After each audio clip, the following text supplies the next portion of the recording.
Class 10 ছাত্ৰ-ছাত্ৰীসকল নমস্কাৰ। তোমালোকক মই চেপ্টাৰ 6 ত্ৰিভুজ এই চেপ্টাৰটোৰ পৰা অহা MCQ মই বুজাই দি আহিছোঁ। মেট্ৰিকত অহা MCQ আজি মই তোমালোকক 2022ত অহা MCQ বুজাই দিম। চোৱা কুৱেশ্যনটোত কি দিয়া আছে। ABC ত্ৰিভুজৰ AB আৰু AC বাহুত ক্ৰমে D আৰু E দুটা বিন্দু।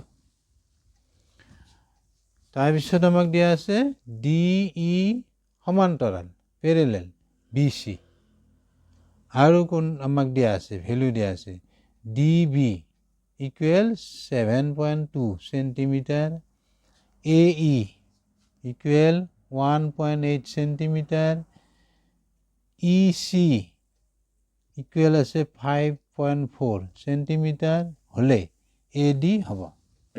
চাৰিটা অপশন আছে আৰু এই কোৱেশ্যনটো আহিছে 2022ত। চাবা যেহেতু ত্ৰিভুজ ABCত DE সমান্তৰাল BC। চোৱা ছবিটো চোৱা এনেকৈ আঁকি লৈ চাব পাৰিবা। ABC এই ত্ৰিভুজটোত DE BCৰ সমান্তৰাল। তোমালোকে পাইছা এটা উপপাদ্য, থেলছৰ উপপাদ্য বুলি কয় সেইটো, যে এটা ত্ৰিভুজৰ এটা বাহুৰ সমান্তৰালকৈ টনা ৰেখাডালে ত্ৰিভুজটোৰ বাকী দুটা বাহুক একে অনুপাতত ভাগ কৰে।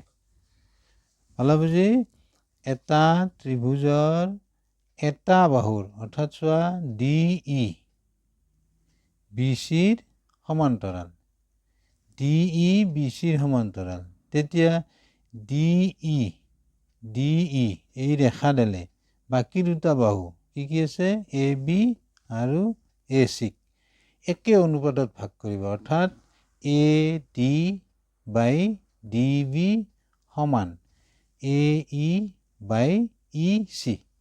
সেইটো থেলছৰ উপপাদ্য। মই চমুকৈ এনেকৈ লিখি দিছোঁ। চোৱা যেহেতু ত্ৰিভুজ ABCত DE সমান্তৰাল BC, এতিয়াকে আমি লিখিব পাৰিম এইটো AD বাই DB সমান AE বাই EC। এইটো চোৱা ত্ৰিভুজৰ এটা বাহুৰ সমান্তৰালকৈ টনা ৰেখাডালে চোৱা DE ৰেখাডাল BCৰ সমান্তৰাল। এই ABC ত্ৰিভুজটোৰ BCৰ সমান্তৰালকৈ টনা হৈছে কাক DE ৰেখাডালক। তেতিয়া এই DE ৰেখাডালে বাকী দুটা বাহু অৰ্থাৎ AB আৰু ACক একে অনুপাতত ভাগ কৰিব। ত্ৰিভুজৰ এটা বাহুৰ সমান্তৰালকৈ টনা ৰেখাডালে ত্ৰিভুজটোৰ বাকী দুটা বাহুক একে অনুপাতত ভাগ কৰে। এটি হল উপপাদ্য। এইটো উপপাদ্য তোমালোকে পাইছা। মই চমুকৈ ইয়াতে বুজি পোৱা ধৰণে লিখি দিছোঁ। পালা বুজি। এতিয়া আমাক দিয়া আছে ভ্যালুবিলাক। DBৰ দিয়া আছে 7.2, তাৰপিছত AE দিয়া আছে 1.8, তাৰপিছত EC দিয়া আছে 5.4 সেন্টিমিটাৰ, তাৰপিছত আমাক উলিয়াবলৈ দিছে AD। যেতিয়া চোৱা আমি ভ্যালুবিলাক বহাই দিম। এইখিনি পালা বুজি, এইখিনি মই মুছি দিলোঁ। এতিয়া আমাক ADৰ ভ্যালু নিৰ্ণয় কৰিব দিছে। ADটো আমি AD হিচাপে থাকিল DB 7.2, AE 1.8, EC 5.4। আমি মানবিলাক বহাই দিলোঁ। নেক্সট স্টেপ AD বাই 7.2। ইয়াতে চোৱা ইয়াতো 11 পইণ্ট আছে, ইয়াতো 11 পইণ্ট, গতিকে দশমিক যেহেতু সমান আছে অৰ্থাৎ ইয়াতো এঘৰ আছে ইয়াতো এঘৰ আছে গতিকে আমি দশমিক উঠাই লিখিব পাৰিম ইয়াতে লিখিম আমি 18 আৰু ইয়াতে লিখিম আমি 54 পালা বুজি আমি দশমিকটো উঠাই লিখিছো কিয় ইয়াতে এঘৰ আছে দশমিক ইয়াতো এঘৰ আছে সমান সমান ঘৰ আছে দশমিকৰ ঘৰ সমান আছে তেতিয়া তুমি উঠাই লিখিব পাৰিবা এতিয়া বজ্ৰবৰ্ণ এটুৰে এটু পূৰণ এটুৰে এটু পূৰণ তেতিয়া তুমি পাবা AD into 5 4 equal হবা 7.2 into ইয়াতে তলত লিখি দিছো মই 18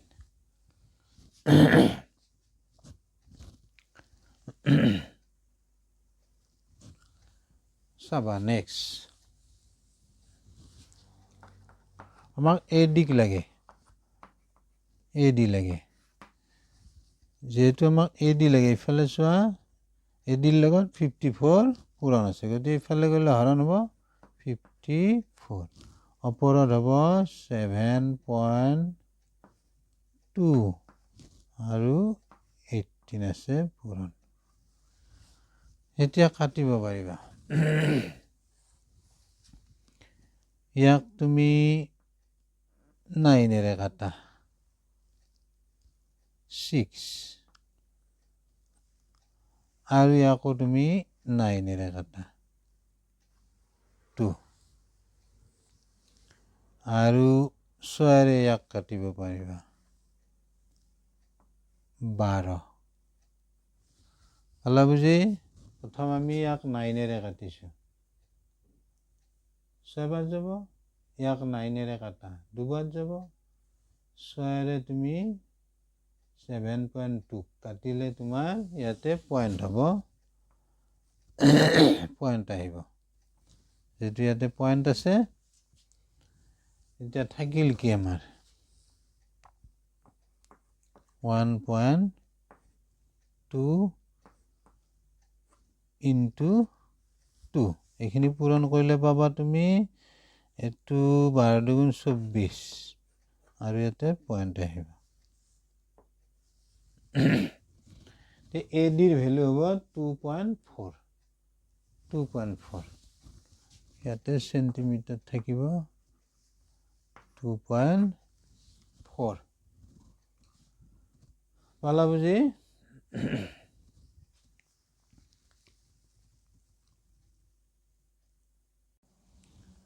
চোৱা এই কোৱেশ্চনটো আহিছে 2023 মেট্ৰিকত তে চোৱা কোৱেশ্চনটোত কি দিয়া আছে আমাক ত্ৰিভুজ ABC ৰ DE সমান্তৰাল BC যদি AD সমান 1.5 সেন্টিমিটার BD সমান 3 সেন্টিমিটার AE সমান 1 সেন্টিমিটার হয় তেন্তে EC ৰ মান হ'ব চাৰিটা অপচন আছে আৰু এই কোৱেশ্চনটো আহিছে 2023 তে তোমালোকে এটা উপপাদ্য পাইছা থেলছৰ উপপাদ্য এই উপপাদ্যটোত আছে যে এটা বাহুৰ সমান্তৰালকৈ টনা ৰেখাডালে ত্ৰিভুজটোৰ বাকি দুটা বাহুক একে অনুপাতত ভাগ কৰে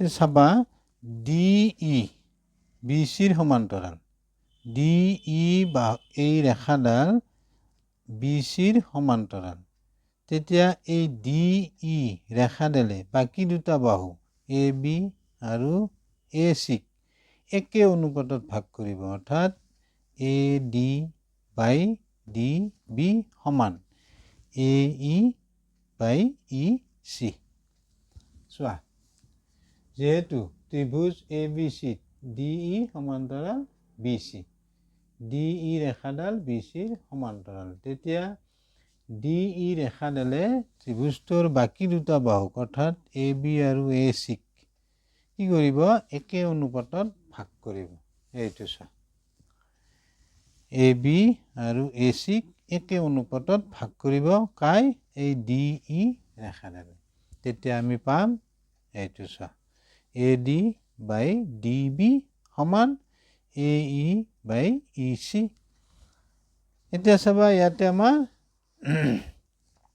ভ্যালু দিয়া আছে কাৰ দিয়া আছে আমাক AD ৰ ভ্যালু দিয়া আছে DB ৰ দিয়া আছে AE ৰ দিয়া আছে EC আমি উলিয়াব লাগে তে আমাক দিয়া আছে চোৱা AD 1.5 সেন্টিমিটাৰ আমি ভ্যালু বিলাক বহাই দিম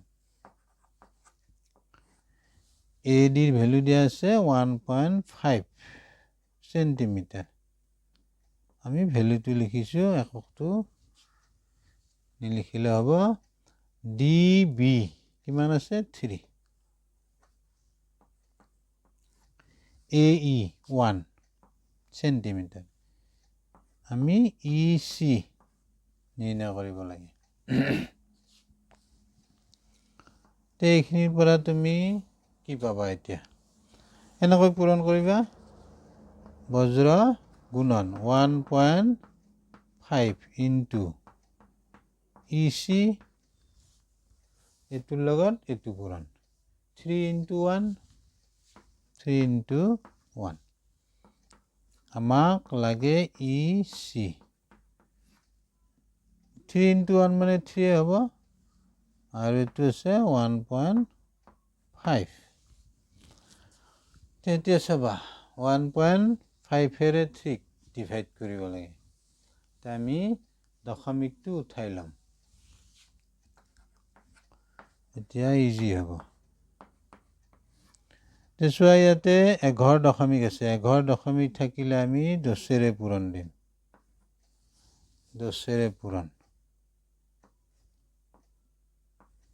1.5 into 10 যেহেতু আমি হৰটোৰ লগত 10 পূৰণ দিলে তেতিয়া আমি লবটোৰ লগত 10 পূৰণ দিব লাগিব তেতিয়াহে একে থাকিব এতিয়া চোৱা যেহেতু ইয়াতে 1.5 আছে 11 দশমিক তেতিয়া দশমিক উঠি যাব